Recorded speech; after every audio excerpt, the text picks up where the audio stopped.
Good morning. Thank you for joining us here at NASA's Kennedy Space Center in Florida for the L-2 pre-launch news conference for Space Shuttle Atlantis' STS-135 mission to the International Space Station. Joining me today is Mike Moses, Mission Management Team Chair and Space Shuttle Launch Integration Manager. Good morning. Mike Leinbach, Shuttle Launch Director. Good morning. And Kathy Winters, Shuttle Weather Officer. Good morning. We'll hear from our panelists and then take questions. Mr. Moses. Thanks, Kendra. Well, we had a really smooth mission management team meeting today at launch minus 2-day point. Standard thing, went through the agenda, talked to all the parties involved. Nobody has any issues that are in work. Little TACAN thing going on at the SLF that they've actually already resolved. And I think I just got an email that there's an air conditioner problem in Houston in one of the buildings that they're working on too. So stuff down in the noise, nothing to really worry about. Although air conditioning in Houston is actually a very big deal. And so really good shape. The vehicle's in fantastic shape. Mike's got the launch team keyed up and ready to go. They're doing perfect. Everything's on time, on schedule. It's looking amazing. It's a great way to head into this countdown. Like I said, nothing. We talked about technical issues at all today. We did discuss the weather. I'll let Kathy talk about that with you. But it's a straightforward plan for us. We're heading into Friday's launch attempt, knowing that we have basically the 8th, 9th, and 10th as opportunities. And then we'd have to stand down to let a Delta take the range for a GPS launch. Everybody's already asking, do we have plans to make them move and all that? And the bottom line is nothing happens until we can't launch, right? So nobody's going to agree to things that are planned until there are problems, and there's no problems yet. There's just weather forecasts, and weather forecasts are forecasts. So we'll wait until we get there and see what we get. And so no, there's nothing planned. I had my phone ringing this morning. The folks at the rental car places at the airport telling everybody we've already scrubbed because the weather forecast was bad, and we don't do that until we get a little closer. And we don't hope to do that at all this time around. So no plans to do anything. We're going to just go through the count like we usually do. We'll see what we get when we get into the tanking weather briefing, which is at 1:30 in the morning on Friday, 1:30 a.m. And before we go load the propellants into the tank, we'll take a look at the weather and make sure it's really a good day to try that. And so at that point, we'll be making a decision. So with that, I really don't have anything else to say. We're in great shape. We're really looking forward to getting this mission underway. Okay, thanks, Mike. Well, the countdown so far is going extremely well. We're into the loading of the fuel cell system right now. That's the liquid oxygen and liquid hydrogen that powers those fuel cells. That should be done around dinner time this evening, and we'll deconfigure from that and get back into other launch pad preparations at that time. Rotating service structure retract tomorrow afternoon about 2 o'clock. Maybe looking at some weather issues there. Kathy will talk about that. Talked to Commander Ferguson. He and his crew are ready to go. They got here on the 5th and on the 5th, and are ready to go, so that everything is looking good there. So no issues at the launch pad. We had a very clean meeting, as Mike said, not tracking anything at all that would prevent an on-time liftoff Friday morning. So we're feeling good, and we'll turn it over to Kathy for the weather forecast. I wish I had better weather for the forecast, but it is not looking favorable right now for launch. We have a tropical wave that's out in the Caribbean, and actually I'll show you a satellite picture. It's actually in the Bahamas now. Yesterday we were looking at the same wave in the Caribbean, and it's coming into the Bahamas. And that wave is actually going to come into Florida. You can see on the satellite picture, along with a lot of tropical moisture that's down to the south. It's all going to roll in to Florida in the next couple of days, particularly tomorrow for the wave. But it's not really going to move right through. It's going to, as it comes in, an upper level trough is going to come down, and the actual wave will kind of wash out over Florida, giving us a lot of moisture and a lot of cloud cover. Yesterday I kind of thought maybe we'd have some decent conditions here along the coast when it came to seeing the vehicle if we were able to get green for launch, but in reality it looks like tomorrow it's going to be pretty cloudy. And I actually backed off of the sea breeze. I think our winds are now going to be from the south-southwest, and we're going to have some showers and even potentially some thunderstorms in the area by launch time. So as we get into RSS retrek tomorrow afternoon, you're going to start seeing more scattered showers, some isolated thunderstorms. We may have to work around some of those when it comes to that operation. And then as we get into the evening hours for tanking, I think some of those thunderstorms are going to calm back down, and it'll be mostly showers in the area with a 20% chance of KSU weather preventing tanking. And then as we get to launch, we have a 70% chance of KSU weather preventing launch due to our lightning launch commit criteria violation potential for the cumulus cloud rule, and also potential for a flight through precip rule, which is actually a shuttle specific rule, and then also showers and thunderstorms within 20 nautical miles of the shuttle landing facility. And the towel sites actually look good. Spaceflight Meteorology Group is forecasting good weather at the towel sites.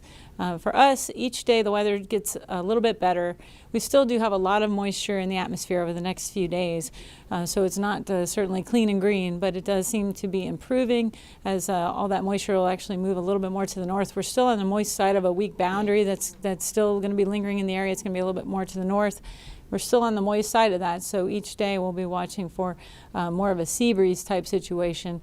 But as we move forward in time, the launch moves earlier, and so the weather conditions continue to improve. So for day 2, we did increase the number to a 60% chance of KSU weather prohibiting launch on Saturday, because we are still very moist. As we get into Sunday, that number is down to a 40% chance of KSU weather prohibiting launch. So again, that earlier launch time continues to help us. The towel sites do look good on day 2. On day 3, there is a chance for some thunderstorms within 2 of the towel sites, and mainly it's due to anvil cloud concerns. So on that day, we'll have to watch, Spaceflight Meteorology Group will be watching those. So overall, we are concerned about weather for launch. We do have a 70% chance of KSU weather prohibiting launch. Kendria? Thank you. When the microphone comes your way, please state your name and affiliation and to whom you're addressing your question. We could start over here. Kevin, in the front, please. Hi, I'm Kevin Fong, BBC. You have to understand we're British, so we only ever talk about the weather. And you're the most important weather woman in the world for me today. So I just wondered what it's like to feel the pressure of getting this forecast right, Kathy. Well, it'll kind of depend on launch day on how it is. Really, if it's a very bad situation, it's kind of obvious and will just be red. When it gets interesting is when it's a little more in between, and so then I'll be talking to Mike quite a bit. But I have a whole team. It's not just me. They're working that. We have a whole team of meteorologists that are working, that are trained on the lightning launch commit criteria and our launch criteria. And so we have somebody manning the radar, somebody listening to what the aircraft is telling us. We have people manning all these different positions. So it's really, I wouldn't call it pressure, I'd call it exciting. It's really more of an exciting situation we get into. It's not really, I guess, a feeling like stress until maybe afterwards, and you're kind of big letdown if you do happen to scrub. But so that's kind of how it is. Marcia. Marcia Dunn, Associated Press, for Mike Moses. How bad of a forecast would you have to see it and not even bother tanking Friday morning? And for either of the Mikes, do you get any sense at all that your workforce wouldn't mind to see a nice big couple of scrubs so that they could stay employed longer? Let's see, to answer the second one, it's a definite no. We are not at all in the mode that taking more time to make this launch happen is a good thing. The team's ready, they're prepared, everything's in the right spot. This is a normal countdown for us. It's time to go, and so we're more than ready. So there's no feeling of a scrub is a good thing. As to how bad the forecast has to be, I only know of one way to make it a 100% no-go forecast, and that's to not put propellant in the tank. So I'll leave it at that. So I've tanked before at 70% no-go. The program we've tanked at 90% no-go and launched that day. We've also tanked at 20% go and scrubbed that day. So the forecast is a forecast. And even 12 hours out, it's still a forecast. Yeah, it really kind of depends on my mind too, and Mike and I talk about it a lot before tanking it. Depends on my mind on the confidence of the forecast that we hear from Kathy and her team. If it's been a steady forecast for a couple, 3 days and has a lot of confidence in that, then we can pretty much take that to the bank, even though it's another 10 hours away. If it's waffling back and forth between the models, then we'd be more inclined to give it a shot and see what we get at T0. Relative to the team, it's like game day, a big sporting event game day. Friday is game day for us, so we don't want to see it. We don't want to wait for Saturday. We want to play the game Friday. Mark. Mark Kirkman, Interspace News for Mike Moses. Just a recap on what you're thinking going into getting that extra mission day. If you delay and you have to go Saturday, is there any way to regain that day with the loss of that PRSD? And with the forecast looking like it is for Saturday and better option Sunday, would you let the desire to get that extra day back drive you into 48 hours and maybe top off the PRSD? Yeah, so the math ahead of time shows if we try on the 8th and then scrub and go on the 9th, we'll be a little short, and I forget the exact numbers, but it's in the 4-hour range short of getting that extra day. But that's still based on predicted consumables. We might find that the mid-deck payloads don't use as much power as we were planning. The crew, we budget certain, it'd be like thinking about trying to predict ahead of time exactly how many lights you're going to have on your house at every given minute of every day. We kind of take an assumption. The crew may or may not follow that assumption. So we're going to go ahead and press with the keeping the MPLM shell heaters off, with the anticipation that we'll continue to buy back propellant or cryo for the fuel cells, and so we'll still try for that. And as we talked at FRR, it's highly desired to get the extra day, but it's not going to drive us to do anything like do a top off if we don't really have to. We'll go ahead and let the vehicle sit on the pad and boil off if that's the right thing to do to give us the right number of launch attempts. So, but if we knew we had a big stand down coming, we would obviously take that opportunity to top off. 48's a very tight push. Mike will tell you that it's like a 49-hour operation on a 48-hour timeline. So just doing it because is not really the right answer. So we would not ask them to do that for that reason. Yeah, we've looked at it over and over again. In fact, we've only ever done it once, is top off a single commodity in 48 hours, and it was very, very tight. We made it that time, but as I tell Mike, we just can't guarantee that. We'll give it the best shot if that's what we choose to do, but there's no guarantee you can even get it done. Jim. Jim Siegel, Celebration Independent newspaper. I understand that a number of compartments have been put aside for mementos and that sort of thing on the flight, and I wondered if you could give us a rundown, if you know, of the kinds of things that are going to be carried aboard the shuttle, especially anything kind of unique, this being the last mission. Okay. Kendra, you want to answer that one? Actually, we can get you a list, and there'll be an extensive payload briefing tomorrow at the L-1 countdown status briefing. So we can get that for you afterward. Yeah, I don't have the specifics. Okay, we'll come over here now. Second row, please. John Bisney, Sirius XM Satellite Radio. Mike, is there a sense among the team, we've done this so many times before, this is the last one, many more eyes are on us, thank goodness nothing's biting us? Well, I guess this Mike will answer that. Right. When you get on console in the control room on launch day, we're oblivious to the outside world looking at us, and that's an absolute truism. We have our jobs to do, and we're concentrated. We're very serious about it, obviously. So leading into it, yeah, we know there's a lot more interest in the final launch, but when we're on console Friday morning, it's going to be like any other launch. We will launch if the vehicle's ready, and we won't if it's not. I guess the sense of my question was sort of a professional pride that, thank goodness, nothing's biting us. We've done our job so well that here we are looking at the weather as the only showstopper. That's a funny one, too, because we always want to have something to talk about. And if there's absolutely nothing, then we start to really worry. So at the mission management team briefing this morning, I talked about a little issue with our TACAN system out at the SLF. This is an issue we have probably 20% of the time with the TACAN system, but it was the only thing to talk about, so we did. It's the type of thing where we're all engineers and we need something to worry about, and so that was today's worry. It's fixed, by the way. Yeah, David Shuckman, BBC News, another Brit obsessed with the weather. Could you just talk through the process of if you at 1:30 a.m. on Friday start the tanking, how difficult is it to stop it if the weather changes? Question for anybody. Let's see. So we have a couple decision point milestones, and the decision to start the tanking or not. Actually, we can even back up further. So tomorrow, whether we retract the RSS or not and roll the RSS back is a weather.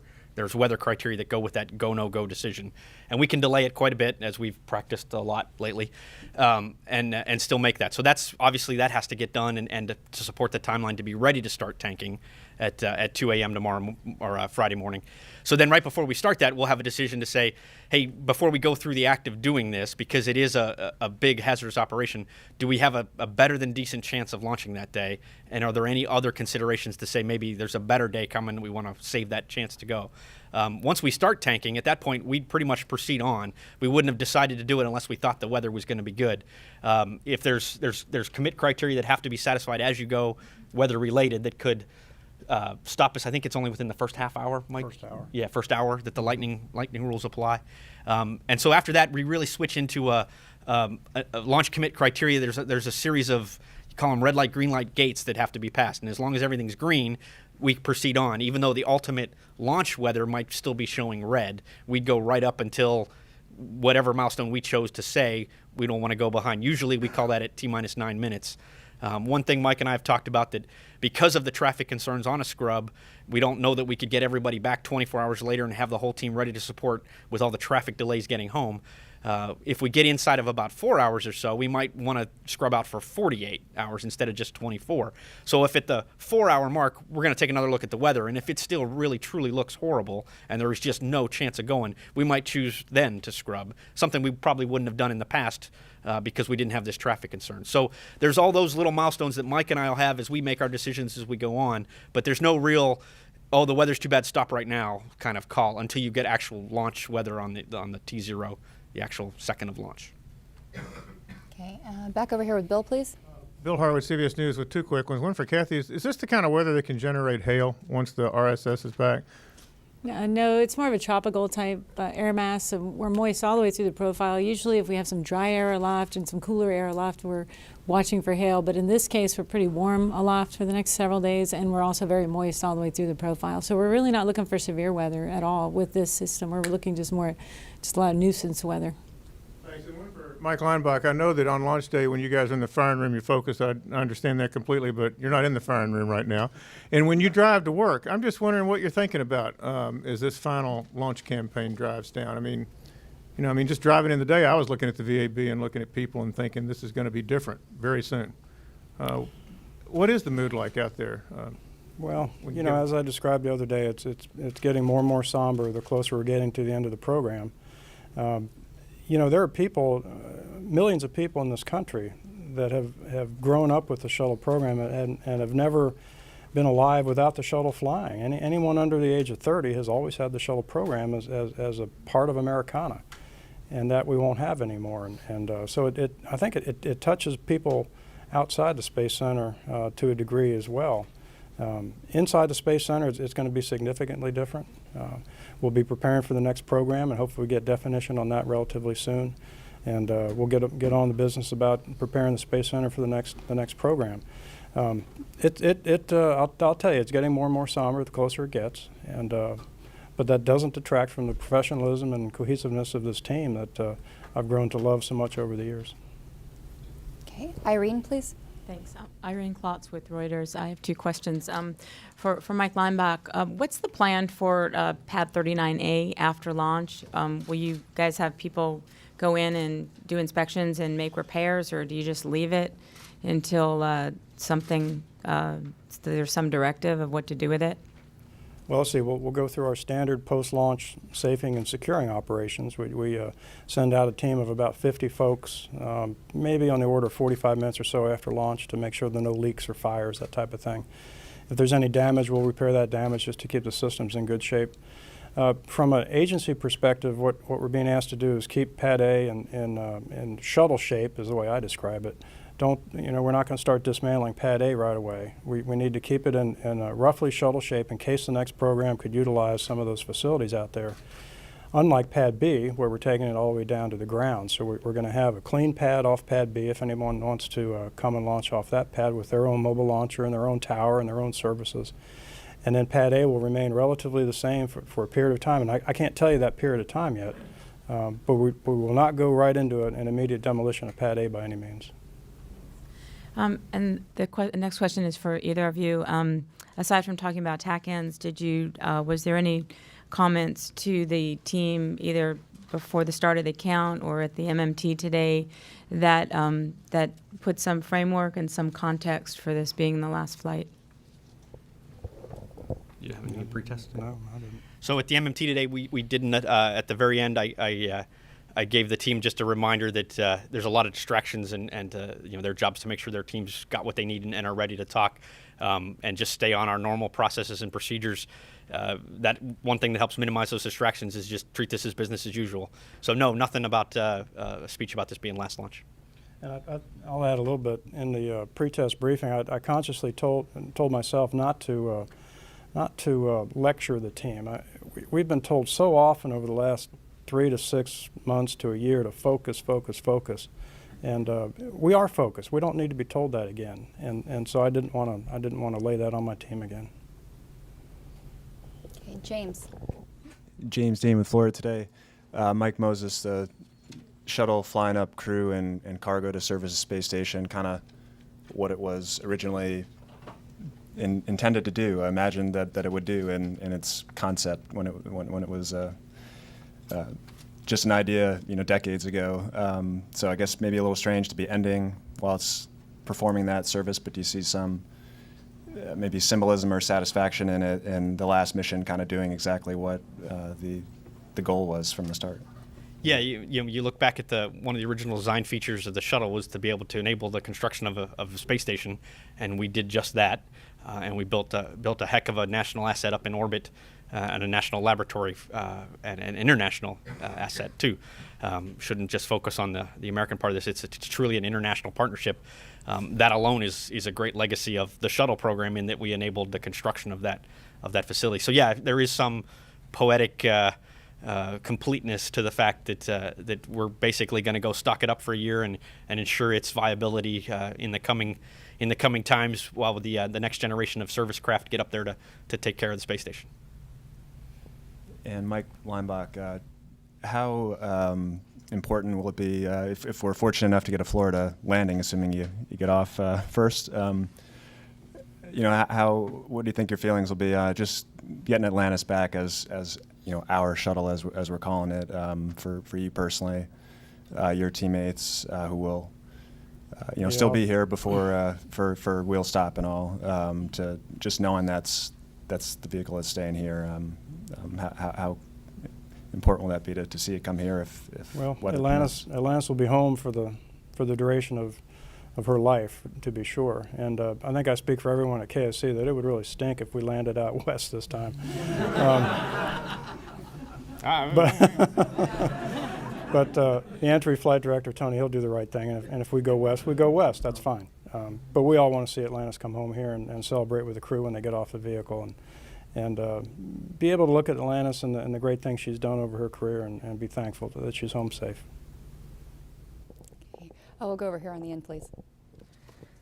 Sawyer Rosenstein for Talking Space for either Mike. I was wondering, besides bringing up supplies and maybe the extra days added for the load on the 4-person crew, I was wondering if there was anything that you plan to do differently when the shuttle is at the station than you would normally do on a mission. Let's see. There's some of the timeline sequencing has changed just a little bit to accommodate that 4-person crew, but most of the tasks are done on the same days that they would be done. Most notably is the TPS, the thermal protection inspections we do on flight day 2, and then after we undock. That's a very intensive robotic operation, and we usually have that timelined. And typically when we lay out the timeline, it runs for 6 to 7 hours, and we schedule an hour lunch break for the crew, but they typically work right through it and just trade off crewmen. On a 4-person crew, we actually expect them to stop and eat lunch rather than continue to work through lunch. So that's probably the most notable difference. The rendezvous profile is all the same. The tools they'll use and the way they execute will all be the same. One thing we're doing different, which doesn't have anything to do with the 4-person crew, but after we undock, when we do a fly around, normally we do the fly around the x-axis, and you see the solar rays pointing straight out as we fly around. This time we're going to back out and let the station turn 90 degrees, point that long truss at us, and then fly around the long axis of the station. Just give us a different set of engineering views. There's hardware out on the ends of those trusses that we don't get very high resolution photos all the time. And so this will be the last chance to get some good documentation. We learned a lot. That fly around looks real pretty and it lets us take pictures, but it's got a true engineering purpose, and it evaluates the state and the health of all those things outside. There's the atomic oxygen environment, the micrometeorite debris environment on the outside of the station is it's a hazardous environment up there, and we'd like to know what's condition the station's in. So that's a unique thing we're doing on this mission, but it doesn't have anything to do with a 4-person crew. It is just the chance to do that. So that's really it for this mission. Okay, Tarek. Thank you. Tarek Malik with Space.com. I think I have 2 quick ones. First for Kathy, I'm just wondering, you've talked a lot about the weather. For those of us that maybe don't live in Florida all the time, I'm just wondering, is it typical? Is it strange? Is it just what you'd expect for a July in Florida? It is pretty typical. We get these easterly waves. Later in the season, they might even become something tropical. In this case, it is a tropical wave, but it's not going to develop into anything more than that. And they just roll in, and we tend to get a lot of rain with them. Not as much lightning as we would on a typical afternoon thunderstorm day, but it is not unusual for us to get these easterly waves through and have them come into the area and give us a lot of weather. Thank you. And from Mike Leinbach, I'm just wondering, it is the last shuttle mission, and I know that the schedule's relatively busy as you guys count down, but I'm wondering if you or any of your team, if anyone's taking the time when they've got it to either just, gaze at the shuttle, maybe go out, do a last walk down, give it a pat if you have a chance. Is there anything like that you're doing, or would you like to? We've done quite a few things like that already, Tarek. We of course, for rollout, even before rollout, when Atlantis came over to the vehicle assembly building from the OPF, we stopped for a couple hours, several hours, and had people stand up next to the vehicle and get pictures of themselves or their team with the vehicle. We had the rollout event the night of rollout, where we lit the vehicle up with the xenons and had family members, over 3,500, I believe it was, family members out here watching the rollout. Out at the launch pad, we've had special walk-downs. When we got to the pad, we left the RSS retracted for a period of time so we could take more pictures. So, and that's been common for the last three vehicles, all the lasts, not just Atlantis. So we've made a conscious effort to celebrate these machines and have people come out and view them and have their picture taken. And a lot of times it's people that don't get to work on the vehicles. It could be folks in the headquarters building or elsewhere around the center that don't typically get to interact with the vehicles, and it makes it a very special day for them. So we've gone quite the extra mile to make sure that people are able to celebrate this fantastic machine. Todd. Halverson, Florida today for Mike Leinbach.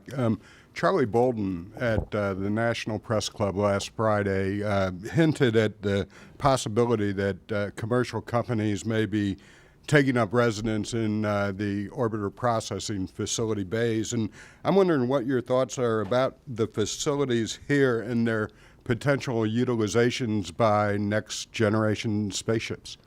Well, see, there have been no deals cut yet for any of our facilities. There are negotiations going on with some companies that I'm not at liberty to address. Personally, I'd love to see the facilities used.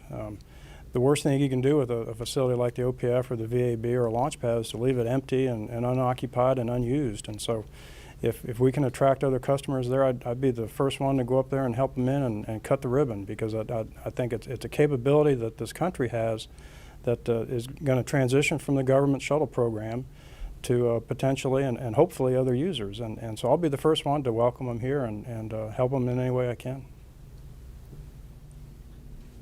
Okay, if we can come over here, please, to Ken. Hi, Ken Kramer for Spaceflight Magazine. Question for both Mikes. First, Mike Moses, is there any update on the valve leak? Finding a root cause, you had only that very small particle. And for Mike Leinbach, maybe you answered this already, but I think at the last conference you said you were going to go yourself out to the pad and think about it and consider, and I wonder if you could tell us a little about your feelings there. Thanks. See, on the valve, no updates. They found that one piece of debris, not enough to call it an actual root cause, but it is a most probable. So no update on that. The valve replacement has passed all its leak checks, and we did our flight readiness test, and that all passed as well. So we expect we're in really good shape on the valve replacement on the main engine. Let's see, and I had a chance to go out to the pad to look at Atlantis one last time in the vertical, and it was kind of emotional. I personally, my story, I applied to NASA in '84 after President Reagan proposed the first permanently manned space station. And so I've been very, very lucky in my career. I looked at some of the structures out at the launch pad that I worked on when I first got hired in as a structural engineer at the launch pad, and of course the vehicle. So I've been one of the luckiest guys in the world, and I took the opportunity to go out by myself and just spend a couple hours and look around and feel good about things. Okay, over here on the wall, please. Yes, good morning. Honoured to be here.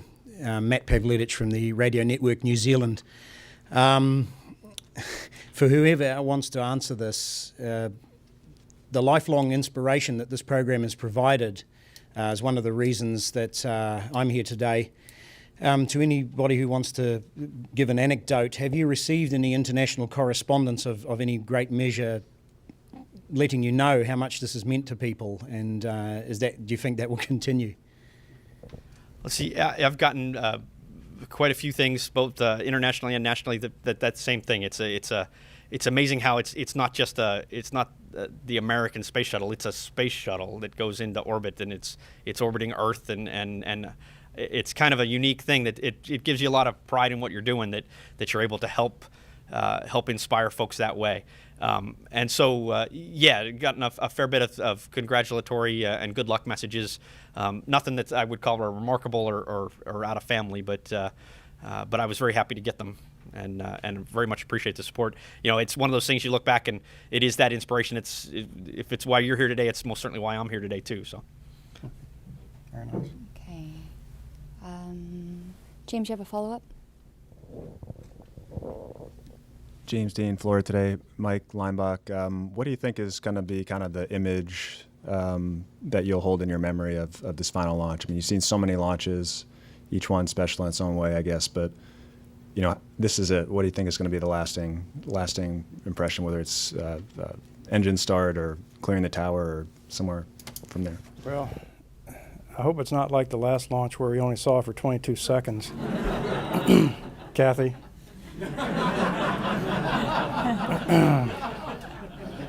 So I'm hoping she's really blowing this forecast big time, and we'll have a nice clear day. That doesn't seem like that's in the cards, but I don't know. It's going to be an emotional day when it's all over. We'll say a few speeches in the firing room and recognize the contribution of the team and some special people, I suspect, and then go have beans and cornbread for the last time. And then the team's going to do the same thing we always do too, is not lose focus that it doesn't end until landing. And so we're going to stay sharp and pay attention to what we need to. Like Mike said, the team will go out and do its normal pad safing. That we can find stuff there that might be an indication of a problem that we want to investigate further. We'll get the boosters back and get them into harbor. So a lot of the standard stuff will happen. And so, yeah, the takeaway is launch is going to be a memory, but it's the act of the entire mission. I think that at the end of it, it's just going to be a conglomerate memory of the last. Here in the back, please.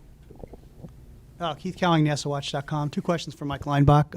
First of all, just playing on the issue of keeping things shuttle ready, does that mean driving crawlers around, opening doors, using hoists? Is this, and just a wag as to what you think that is in terms of how many people and how long that'll go on?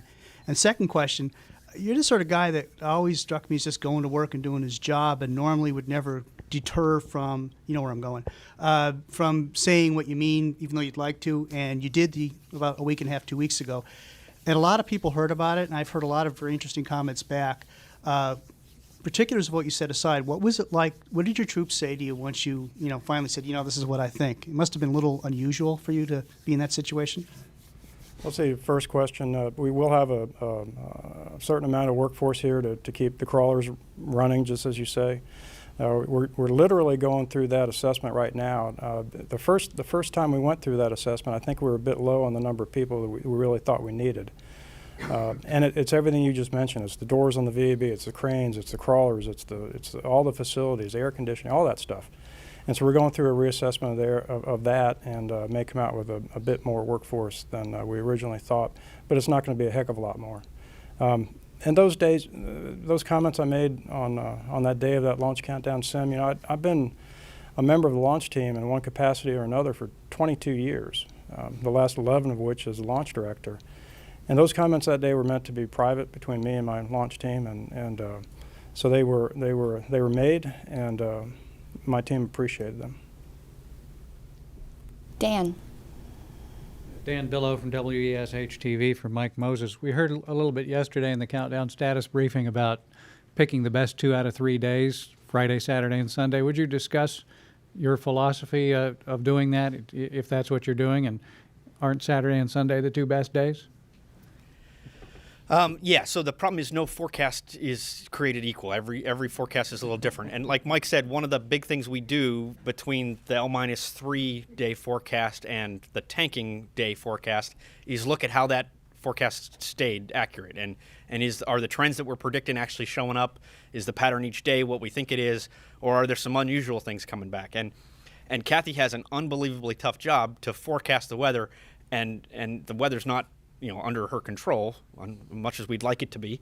And so So it just comes down to evaluating how much do you put faith in that forecast based on the opportunities you have.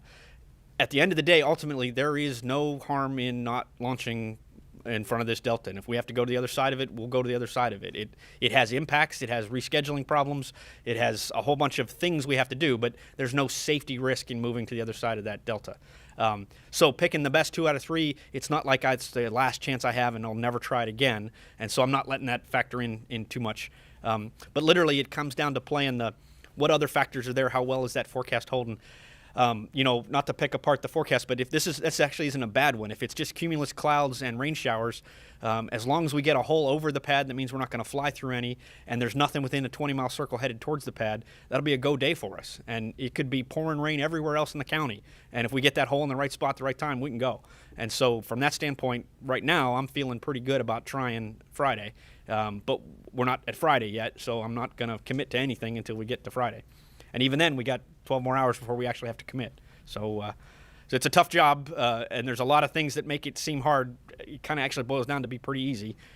Like I said, the only way to make sure we don't launch that day is to not try. Doesn't mean I'm just going to try willy-nilly. So. Okay. Ken, you have a follow-up? Yeah, thanks. Ken Kramer, Spaceflight Magazine. I wonder if there is any chance during the spacewalk that the astronauts would use this fisheye lens to get a picture of Atlantis on the last flight, and if you could both talk about a little bit destinations where you would like to go in the future. Thanks.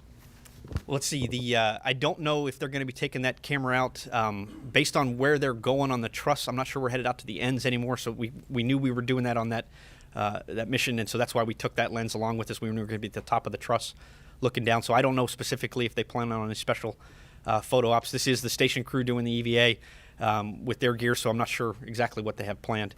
As far as destinations, in the very short term, I'm looking forward to a vacation. In the long term, from an agency, you mean where the agency is going to go as a destination?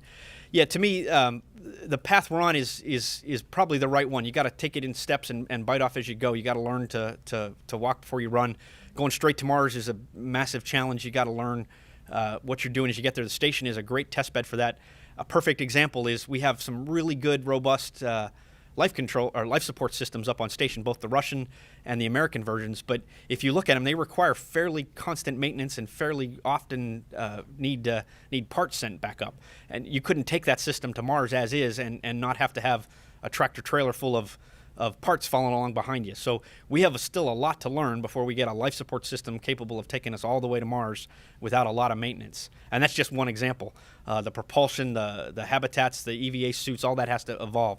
So as you go, you can do that. But kind of like we did in the Spirit back in the Apollo days, you don't have to have everything before you go out into deep space. You could go do a flyby. You could do a near-Earth object mission. We joke that sometimes the moon is a 4-letter word at NASA, but the moon's a near-Earth object. So, it all depends on what objective you're really trying to satisfy that day. And so to me, personally, I think the destination isn't as important as much as it is the objective of the next step. What technology do we need to prove that we're ready to go to the next step? Let's go demonstrate it, test it out, and then go for the next place beyond that. Otherwise, you get a little too focused on the make everything work all for one thing, and you kind of do lose sight of we can take little steps and maybe go some different directions and still accomplish a whole lot. We don't have to wait 5 years before we launch. We might be able to do a couple launches between now and then. And the agency's most definitely thinking about that. You see that we're not picking a specific destination. We're talking about a myriad of destinations. And personally, I think that's not a bad idea. It lacks a little bit of the unifying focus of a mission. We do ultimately have that focus. It's Mars. It's just going to take us a while to get there, and we don't want to run right to the finish line. Long-winded speech. Well, I think from my perspective, I touched on it a little bit in the last press conference. The shuttle program, to me, was an evolutionary step off of the planet and into the heavens, and we have learned to live and work in low Earth orbit, and we've done that pretty well. Have we learned everything? Well, of course not yet. But it was a good step. It was a good step along the way, and I think we as a species need to be thinking about living off this planet, long term, very long term. And to me, Mike Leinbach, that ought to be the mission for us as a species, to think about living off this planet. And then what do you do to do that? Well, we've learned to live and operate in low Earth orbit. We need to learn to live on another body. We've touched the moon. I believe personally that the moon is a good destination to go learn how to live on another body. get that experience behind us, so we can take those next logical steps away from Mother Earth and live beyond what we've known all of our lives. So another evolutionary step, I believe, is the way we should go. I'm not the policymaker, I'm the implementer, and so I need to be told what to do. Bill. Bill Harwood, two more quick ones for Mike Leinbach.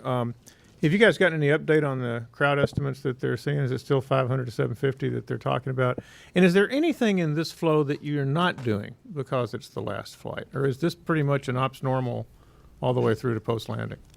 Let's see. Anything we're not doing? I can't think of anything we're not doing. Let me think about that while I answer the other one. Yeah, the estimate is still 500,000 to 750,000 for Friday.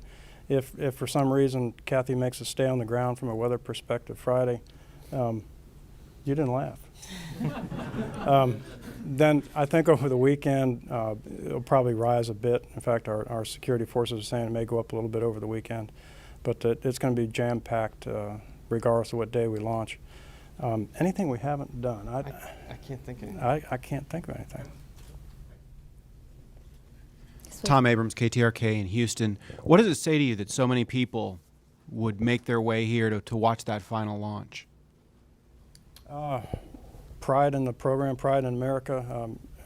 I'll be honest with you, I wish it had picked up years ago because I think we've lost the interest of some of the American people.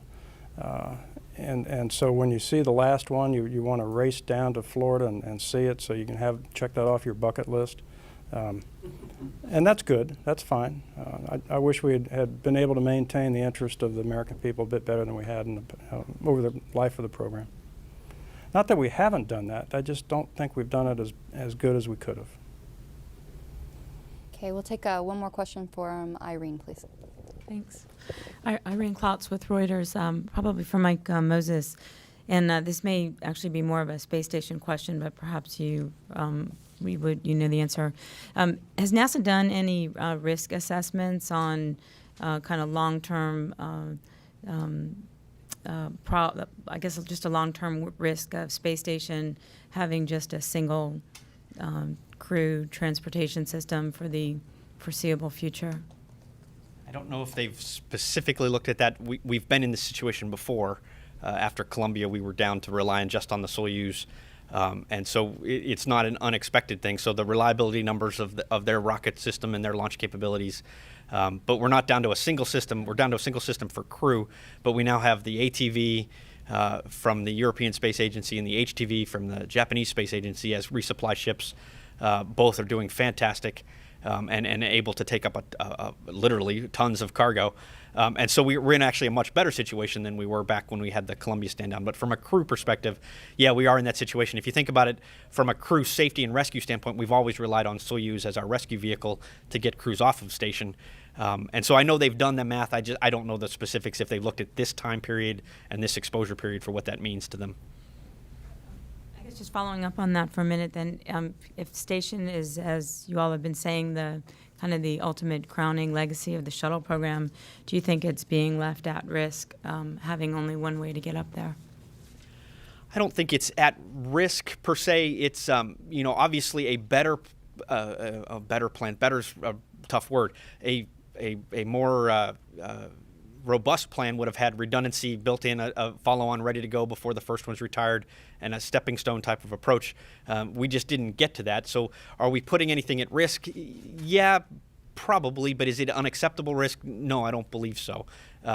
There's the Russian system is unbelievably robust, and like I said, our international partners with their resupply capability can really do a great job. We're going to get our commercial cargo resupply underway.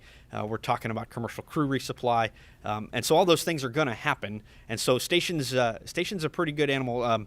You look at its reliability and its performance; it's doing way better than the numbers show in terms of what maintenance it would have required by now, what events you would have need by now. You look at the space shuttle and you kind of, what you're missing is that work platform that lets you do the unexpected. So it's got the robot arm, it's got the airlock, it's got a dedicated crew, it's got a giant payload bay. And so to handle those unexpected things are mostly all behind us. Assembly was the big unexpected. Make sure everything fits together. If it doesn't, you got the ability to then redo things. You got the ability to put that module back in the shuttle payload bay and return it if you had to. Now that assembly's over and we're more in a maintenance utilization standpoint, a lot of those big unknowns are kind of gone. Now it's just a keep operating kind of thing. And so you're able to go to a little different model of operation where not having the shuttle around is not as big a risk as it would have been had we tried to stop years ago. Okay, I think that's all for the questions we have. Jim, did you have one more follow-up? We'll take one more from Jim, follow-up, and then we'll conclude the briefing. Jim Siegel, Celebration Independent newspaper. If there continues to be unexpected delays, whether some other reason, is there a point at which you're going to run into budget problems, or is that a factor here? No, so yeah, there's no actual checkbook that's going to expire or anything like that. So no, we got the funding to do what we need to for the launch window we have. Like I said, if we have to move to the other side of Delta, there's nothing stopping us from doing that. So no constraints there. And from that perspective, it's exactly the right place to have the launch team. There's no external pressures to worry about from a schedule standpoint. Okay, that will conclude today's STS-135 pre-launch news conference. Up next on NASA television at 1 p.m. Eastern is the International Space Station Science and Technology News Conference. For more information on the STS-135 mission and crew, please visit www.nasa.gov/shuttle. Thank you.